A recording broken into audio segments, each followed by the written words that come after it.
yitwa Josh Ishimwe.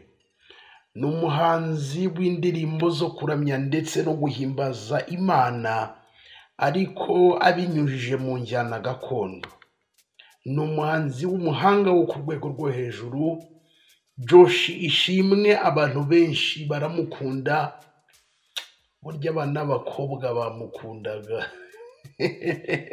Donc yari crash. Ni umusore ugaragara like innocent. Nyine umuntu uri innocent ni umuntu utagaragara hiyo nyine urubwa, nyine ubona nyine ari umuntu nyine uri sinzi ukuntu nabivuga pe. Sinzi ukuntu nabivuga ariko nyine ni umuntu ubona mbese ufite umutima uri piwa. Reka mbivuge gutya kugira ngo mubyumve, umutima mwiza. Wumve Josh Ishimwe abantu benshi baramukunda. Nakubwiye ngo abakobwa benshi uburyo bamukundaga byo ku rwego rwo hejuru. Yari clash w'abakobwa benshi cyane. Abantu benshi bamukundaga, abakobwa benshi bamwifuzaga, bavuga bati umusore ugaragara ngafite umutima uri piwa koko twamugiraho gute, ibintu nk'ibyo ngibyo. Abantu benshi baramukunda. Josh Ishimwe afite igikundiro kandi burya gukundwa ni impano ikomeye cyane iva ku Mana. Uyu muhanzi yinjiye mu ndirimbo zo kuramya ndetse no guhimbaza Imana bicishe muri gakondo afite ubwoba. Hashize imyaka 3 afite ubwoba ati koko ko ngiye kuririmba gutya nzakirwa nte? Kandi koko buri umwe wese iki kibazo yakibaza ati se ibi bintu ntibimenyerewe mu muziki nyarwanda, none konje aho ntibazamfata nk'umusazi? Aho se ubu se nzakirwa nte? Azafite ubwoba. Imana iba mu bintu bye irangije mu by'ukuri. Donc abantu benshi baramukunda agira igikundiro, indirimbo ze zirakundwa. Reka ndatimana data, reka mvuga ibigwi byayo. Iyo ndirimbo yabaye anthem. Iyo ndirimbo abantu benshi barayizi, abantu benshi n'ubu n'indirimbo bagicuranga ku rwego rwo hejuru.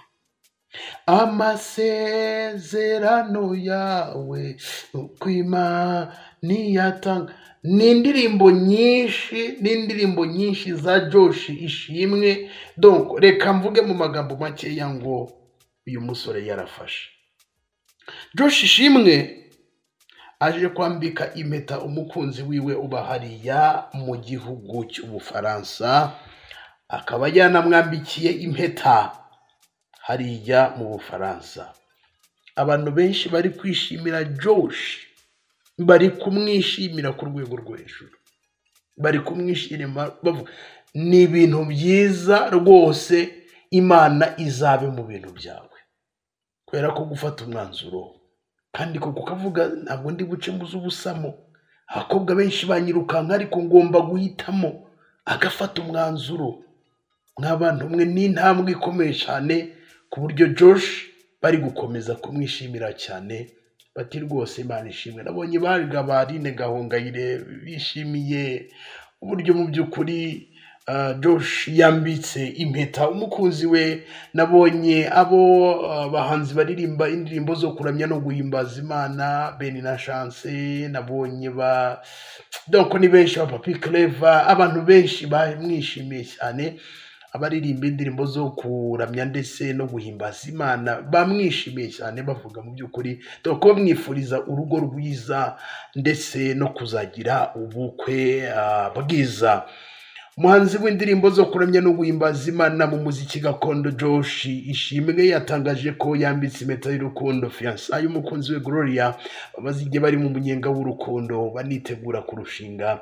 Umusore wambaye mu ndirimbo nka Reka ndatimana yavuze ko ibirori byo kwambika impeta umukunzi we yabaye kuwa 4 ku itariki ya 20 Gashyantare 2025 yari mu mujyi wa Paris mu gihugu cy'Ubufaransa, aho bamaze iminsi yavuze ko amaze imyaka 3 akundana n'uyu mukobwa kandi ko ari umukobwa uzi Yesu. Ati tumaze igihe kirenga imyaka 3, ati namukundiye byinshi, gusa muri byo harimo Yesu murimo. Uyu muhanzi yinjiye mu muziki afite umwihariko kuko akora umuziki wa gospel ivanze n'agakondo nyarwanda, biri mu byatumye mu gihe cy'imyaka 3 ishize yarakunzwe. Avuga ko ajya gutangira byatangiye mu mwaka wa 2000, ari nabwo yatangiye urugendo rwo gukorera Imana binyuze mu kuririmba muri korali y'abana mu rusengero, ariko icyo gihe ntiyarazi ko ari umwuga ushobora kuzamubeshaho mu buzima bwe bwose. Uyu musore akaba afite imyaka igera kuri 25 y'amavuko, yanyuze mu matsinda agiye atandukanye yaramyi, ari nako akuze impano ye yatangiye kugaragaza kuva mu myaka igera kuri 3 ishize. Yanyuze mu itsinda Urugero Music kandi yakoranye bya hafi n'abaramyi barimo Ivan Ingenzi ndetse na René Patrick bamufashije kwisanga muri uyu muziki. Josh Ishimwe muri 2021 yavuze ko yabashe guhuza indirimbo z'Imana na gakondo, ati mbifashijwemo n'abahanzi nka Ivan Ingenzi. Yavuze ariko ko byanaturutse ku kuba kundi indirimbo za gakondo. Josh mu ndirimbo nk'Amasezerano avuga ko yibazaga ibijyanye n'aho azakura amafaranga yo kwishyura indirimbo ya mbere, kugeza ubwo yabonye abamufasha agatangira gukora umuziki. Umusore avuga ko nk'abandi bahanzi bose yarafite ubwoba bw'uburyo abakunzi umuziki bazamwakira. Josh ngira ngo wenda ngerageje wenda no kukugeza wenda bimwe mu byerekeye umuziki wiwe, ariko wenda apati n'ubundi tukiri kuri Josh, kuri iki gikorwa cyiza mu by'ukuri yaje kuza kuba yakora igikorwa cy'abagabo cyo guhitamo kurushinga. Yagiye kuri Instagram yiwe postinga video, ni video ubona ko nyine yariho yambika umukunzi wiwe Gloria impeta, aho yanditse amagambo y'Igifaransa yateye abantu amarangamutima. Abantu benshi batangira mu by'ukuri kumubwira ngo congratulations. Yagize ati je remercie Dieu tous les jours de t'envoyer dans ma vie mon amour, tu es mon miracle. Ati ndashimira Imana uburyo yakohereje mu buzima bwanjye.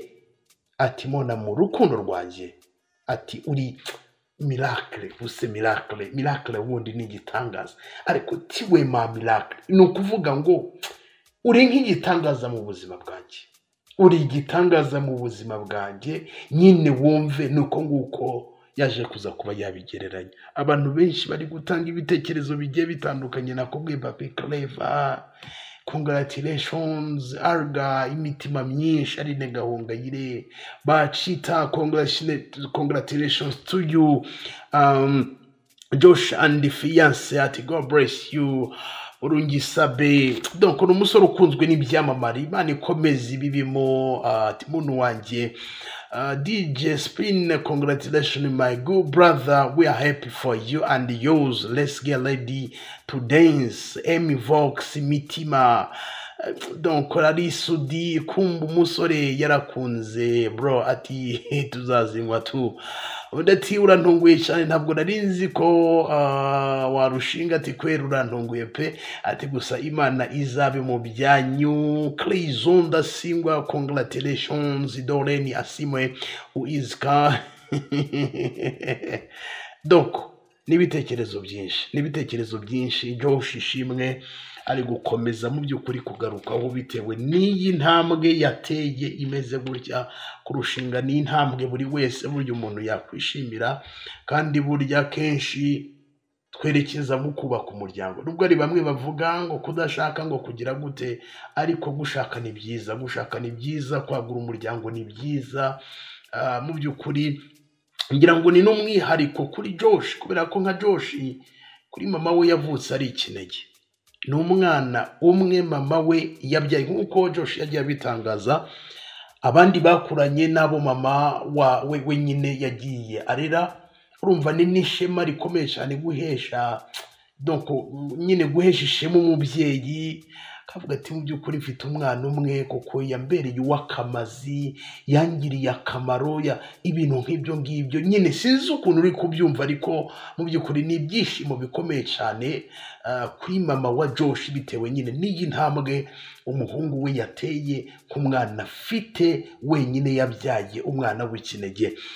Ngira ngo ibi ngibi navuga mama we, ngira ngo murabizi uburyo mu by'ukuri Josh amukunda. Josh aramukunda, hari igihe yamukoreye ibirori by'isabukuru, ibirori byiza, aramukunda pe, anaherutse no kumuhimbira indirimbo. Aramukunda pe, ninongeraho ngo pe ubyumve, Josh Ishimwe akunda mama we ku rwego rwo hejuru. Donc nyine urukundo rw'umwana n'umubyeyi Josh we birarenze. Reka nsoreze aha ngaha, ndatekereza ko usobanukiwe, ariko ndaguhamagarira, hari konseri Josh afite. Josh afite konseri ku itariki ya 7 z'ukwezi kwa gatandatu 2025. Ni igitaramo kizabera i Buruseli mu Bubiligi, Proximus Lounge. Niho iki gitaramo kizabera, bazakora we na Aline Gahongayire. Ngo ni ndashima, ifite insanganyamatsiko ivuga ngo ndashima. Abari Buruseli ndabizi ko muri benshi mukunda Josh, mukunda Aline Gahongayire, ndetse n'abanyarwanda bari aba diaspora bariyo, muzitabira iki gitaramo. Nkibabwiye mbere, mugura amatike nasohoka, ntekereza ko amatike ntabwo arajya hanze. Amatike najya hanze muzayagure, nukuri musogongere ku munezero, musogongere ku neza ya Yesu, uburyo mu by'ukuri donc muhembukirwe binyuze mu ndirimbo zo kuramya ndetse no guhimbaza Imana. Kaswe ko n'abahanga Aline Gahongayire, Josh buhura icyo gitaramo nyine, nawe cyumve uburyo ari igitaramo kizaba kiryoshye, uburyo ari igitaramo kizaba igitaramo cyo guhembura imitima y'abantu benshi. Reka nsoreze aha ngaha, nuko bimeze. Congratulations kuri Josh Ishimwe, kandi Imana izabubakire. Ndabakunda, nitwa Shadu, iyi ni Shadu 250 TV. Niba utarakanda subscribe ubikore, tujye tubana 5 kuri 5.